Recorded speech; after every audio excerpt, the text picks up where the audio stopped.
Сәлем достар, сіздермен Бекзат және менің арнама қош келдіңдер. Бүгінгі видео көптен күтпеген сұрақ-жауап деп аталады. Яғни бұндай видеоны мен көптен бері түсірген жоқпын және сіздерге мен сұрақ қалдырып кетіңіздер дедім. Және сіздер 36-50 шақты сұрақ қалдырдыңыздар. Және қазір мен солардың бір 5-6-ына жауап беремін. Және мен осы видеода өзімнің шағын сырымды айтатын боламын. Ол қандай десеңіздер, осы видеоға лайк басып, комментарий жазып, осы видеоны ары қарай көре беріңіздер. Олай болса, біз бастаймыз.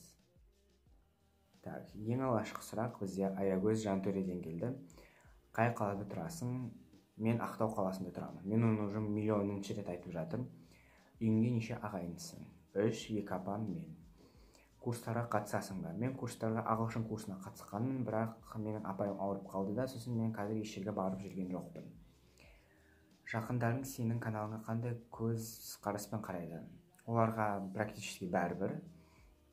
Қызың бар ма? Если слишком личный болса, жауап бермей қой. Жоқ, бұл менің қызым жоқ. Алдағы видеоларды қараңыздар, сол жерде мен осындай сұрақтардың барлығына жауап берген болатынмын. Бұл каналды қандай мақсатпен аштым? Атақты болу үшін. Ойнап айтам, просто мен өзіме видео түсірген ұнайды және қазақ ютубын дамытқан. Өскенде кім болып жұмыс істеуді ойлап жүрсің? Мен негізі кім болатынын білмеймін, бірақ аэропортта жасағым келеді. Сен өскенде осы канал тастап кетесің бе? Жоқ. Тастамайтын шығармын. Телефонды 12 жасыңнан бастап ұстап жүрсің? Неше жасымнан екен білмеймін, 3-ші класстан бері ұстап жүрмін. Және ең алғашқы телефон мен кнопкасы көп телефон болған болатын. Жарыстарға қатысып көрдің бе? Әрине. Аягөз Жантөред, сенің осындай сұрақтар қойғаның үшін рахмет. Келесі сұрақ бізде Мес Жұлдызайдан келді. Басты мақсатың қандай? Менің басты мақсатым экзаменге дайындалып, бәрін бітіріп, каналымда осы жаздың айына дейін, яғни жаз біткенше 10 мың тіркелуші жинап, немесе миллион, немесе 100 мың. Саған ұнайтын 3 актер кім? Мелиса Маккарти, Эмилия Кларк. Үшіншісіне кім жатқызарын білмеймін. Саған ұнамайтын 3 қасиет. Адам өтірік айтқанда емес, жалпы өтірік айта берсін, бәрі өтірік айтады, бірақ из-за мелочей өтірік айтпау керек. Және екіншісі ол адал болу керек, және үшіншісі адамды білмей оның сыртынан сөйлеу. Яғни біреудің өсегіне сеніп жүре беру. Байлыққа қызығасың ба? Әрине. Ініңді ұрып көрдің бе? Иә, арасында. Мис Жұлдызай арнасына сәлем. Келесі сұрақ бізде Жанёка Лайфтан келді. Ол неге көп видео шыққан жоқ? Көп видео шыққан жоқ, себебі мен өзім видео түсіргім келген жоқ. Достарың көп пе? Көп емес, 1, 2, 3. Видеоблогер болғың келді ме? Әлде жақындарың бол деп айтты ма? Жоқ, мен өзім 4-ші класстан бері видеоблогер болғым келді. Отбасы мүшелерінің видео түсіруге қарсы емес пе? Жоқ, қарсы емес.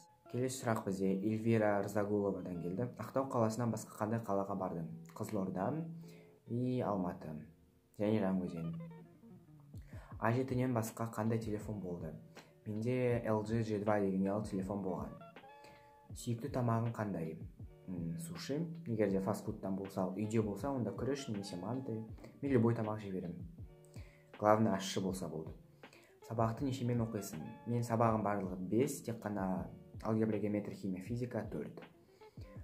Қандай класстарда грамота алдың? Бірінші класстан 5-ші классқа дейін үздік оқығаным үшін грамота алдым. Және басқа да грамоталарым бар. Эльвира Рзагулова, сәлем. Нұркен Қаржаубаевтан келіпті. Қандай цвет ұнатасың? Маған барлық цвет ұнайды. Мінезің айт. Мен мінезімді былай өзім айта алмаймын, лучше оны менің достарымнан сұраңдар, егер де мен жамандап тастамаса. Қандай тамақ ұнатасың? Жауап бердім. Нұркен, сәлем. Гүлнұр Қожамұратовадан келді. Осы қазақ ютубына қай жылы келдіңіз? 2016 жылы. Үйдің или басқа жұмыста жасаған ұнатасыз ба? Ұнатқанда просто өзім жасауым керек, сол үшін үйдің жұмысын жасаймын. Жерден қымбат заттар тауып көрдіңіз бе? Сосын арзан заттарды тауып көрдіңіз бе? Иә, мен өзімнің LG G2 деген ұялы телефон тауып көрдім теңіз жақтан, және ол 2 жыл ұстадым, және сол арқылы мен ютубқа келген болатын. Гүлнұр Қожамұратова, сәлем. Келесі сұрақ, ең соңғы сұрақ бізде Free Fire The Puzzle'дан келіпті. Сен сынық айнаға қарайсың ба? Қараған кездерім болды. Сен бетіңді үтікке басып көрдің бе? Иә, 1-2 рет. Ойнап айтпаймын. Сенде 20 мың жазылушы болса не істейсің? Қуанам әрине, және күнделікті түрде видео түсіріп тұрам, және подписчиктерім бәріне рахмет айтатын едім. Және алдымен 20 мың подписчик болсын, алдымен мен каналымда 2 мың подписчик болсын, содан кейін не істейтінім сіздерге айтатын боламын. Яғни осылайша бүгінгі сұрақтарымыз аяқталды. Сіздерге ұнады деп ойдамын. Ұнаса саусақтың жоғарғы белгісін басып, менің арнама тіркеліп, колокольчикті басып кетуді ұмытпаңыздар. Яғни осы видеода біз 150 лайк жинап көрейік, сол кезде мен тағы да сұрақ-жауап деген видеолар түсіремін. Яғни ол кезде де мен өзімнің кейбір секреттерімді айтамын. Яғни алда бірінші күн келе жатыр, барлықтарыңыздың сабақ күндеріңіз сәтті өтсін.